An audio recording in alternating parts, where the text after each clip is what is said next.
Hi everyone and welcome back to the Wow Embossing YouTube channel. It's Erica here with my second post for this year. I am so excited to be showing you a card. However, fair warning, this one started out pretty easy and then things kind of take a little bit of a detour as per usual in my craft room. As you can see, I have started out by laying out the things that I thought I was going to use for my card. And I am starting with the diamond shape from the stamp market. And I'm stamping this up onto watercolor cardstock.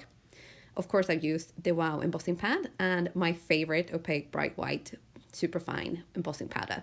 This is such a beautiful and easy peasy using embossing powder. It just melts beautifully. And here's a little hack that I do with my embossing powder to make sure I save as much as possible. I always use a plain sheet of paper and then fold it up like a little funnel and tap, tap, tap, tap, tap to make sure I get as much powder in as possible. And then quick wipe off and the paper is good to use for the next time. So you won't get much contamination.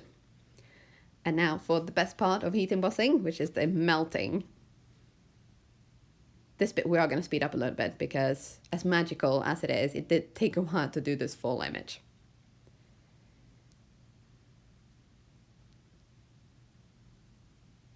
I'm also using my simple, easy, peasy breezy cork mat behind. And the reason I do this, because I do find that it helps with the warping. So the paper doesn't warp as much and also it does save my fingers from getting burnt. And as much as I love heat embossing, that is a bit of a downside. You do very easily burn your fingers, or at least I do, because I'm a bit clumsy.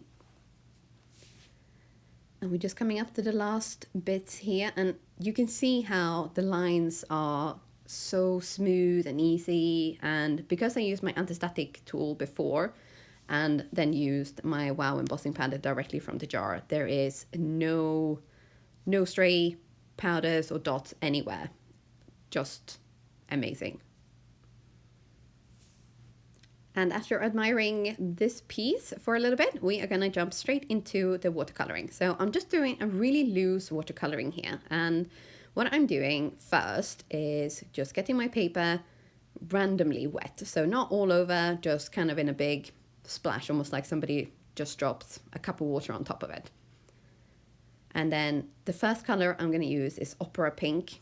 And we're gonna do a random pattern here. It's not gonna be sort of any rhyme or reason. It's just gonna be adding a bit of color, swirling that around, and then we're gonna add another darker pink as well, just to kind of add a little bit of shading and contrast there. But as you can see, because the water is already wet, of course the water is wet, because the paper is already wet, the colors are so easily going on there and just sliding over the heat embossed lines. I absolutely love watercoloring with heat embossed images. It's there's something really tranquil about it. I absolutely love it. It's one of my favorite techniques ever. So here we are. We have and I say we, but you know what I mean. I'm going to go in with a darker color, and for some reason I haven't actually written down what this one. So that was a bit of a fail on my part because I can't actually tell you what this color is, but it is a lovely dark fuchsia color. And it just adds a little bit of shading on top of my Opera Pink there.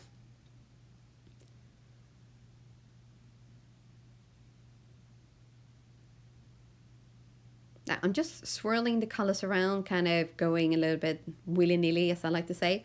And the reason I love watercoloring so much is because I think anyway, you're never ever gonna get the exact same results when you watercolor, and you never really know exactly where the color is gonna go especially when you got your paper nice and wet beforehand. It's just, there's something magical about it, and I really find it so soothing. And like I said, when you have the heat embossed lines as well, you know that it's not gonna go just kind of all over the place. You have some control, but not like you do when you color with, say, Copics.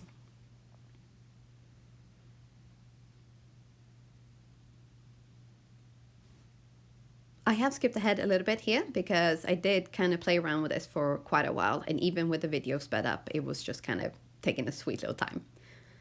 With the help of my heat gun, I'm just drying this quickly, and then I'm adding some splatters just for extra texture and fun. And this is done with the opera pink and also gold, just for a little bit of shimmer, because who doesn't like shimmer?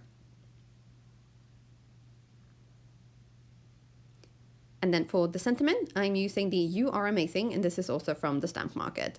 What I've done is I've taken a piece of cardstock, which is sort of hot pink fuchsia colored, and I'm again using my heat tool very, very generously. And I'm going to be using my Misty because I'm going to double stamp this because I wanted a really, really puffy and shiny sentiment to go on top of my card.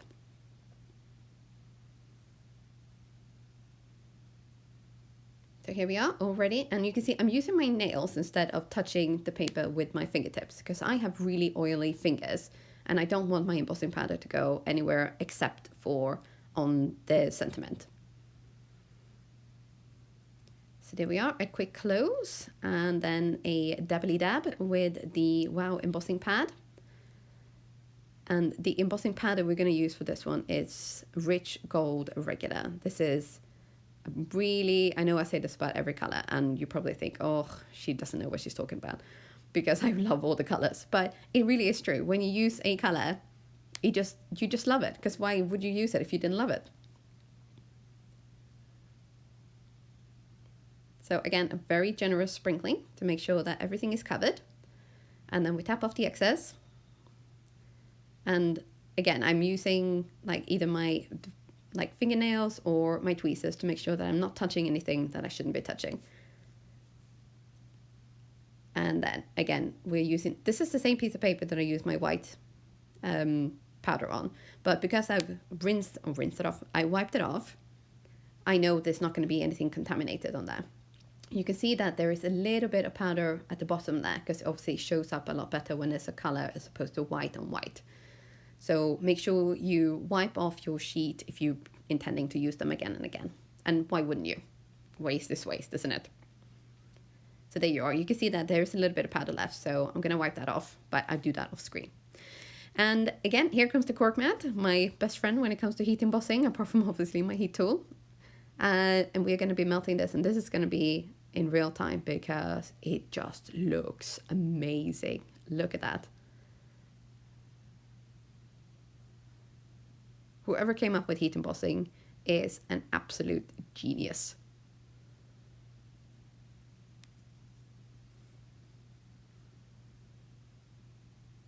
Just look at it changing. It's, oh, I don't think I'm ever going to get sick of seeing this happen.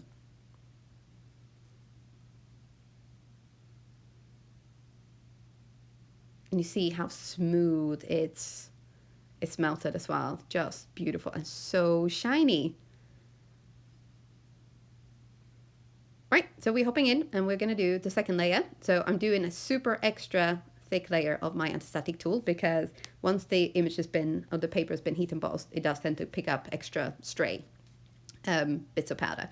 So I've been very generous with my anti-static tool and then stamped it again with the help of the Misty because the stamp is already in the same place. And you can see how much thicker it is already. And I have done this like extra stamping several times on other things, and it really does bring up such a really puffy, almost three-dimensional look. The most I've done is 3 layers though, so I don't know how many times you can actually keep going, but I would imagine quite a few times still. And then we have wiped down the cardstock and used the coordinating die cut and cut that out. So we are now ready to go to the card making bit. Now I trimmed down my panel and you can see I thought I'd made it perfect, but no, I did not. So I decided to change where my sentiment was going to go, but I did put a lots and lots of foam tape on the back.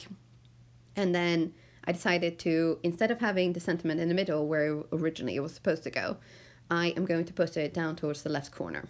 And because I have the foam tape on the back, I know that my string that I'm just wrapping around the card now for a little bit of extra detail and texture, it's not gonna kind of warp the paper. So if you're using string on your card and you're wrapping it around the panel, it's always a good idea to add a little bit of foam tape just to kind of give it a little bit of space to move around.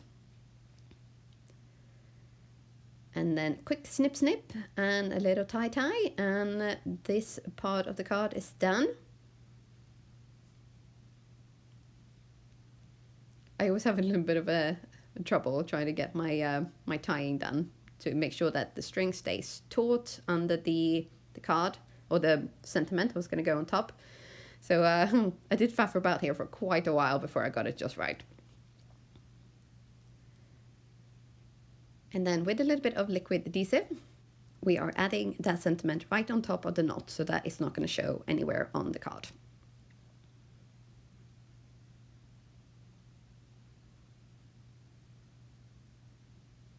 And there we are, the backside is all covered.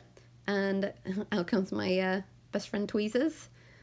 And down it goes. And then I did add my Misty on top to make sure that it dried really, really flat. Because sometimes it just needs a little bit of weight and pressure to make sure it dries flat. This works with all sentiments and things. And a card base later, and the card is done. Super, super easy. I did sort of toy with the idea of adding some gold sequins as well, but I thought, nah, let's just leave the sentiment to be the focal point.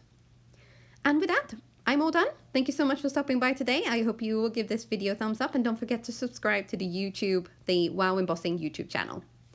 Thanks for now. See you soon again. Bye bye.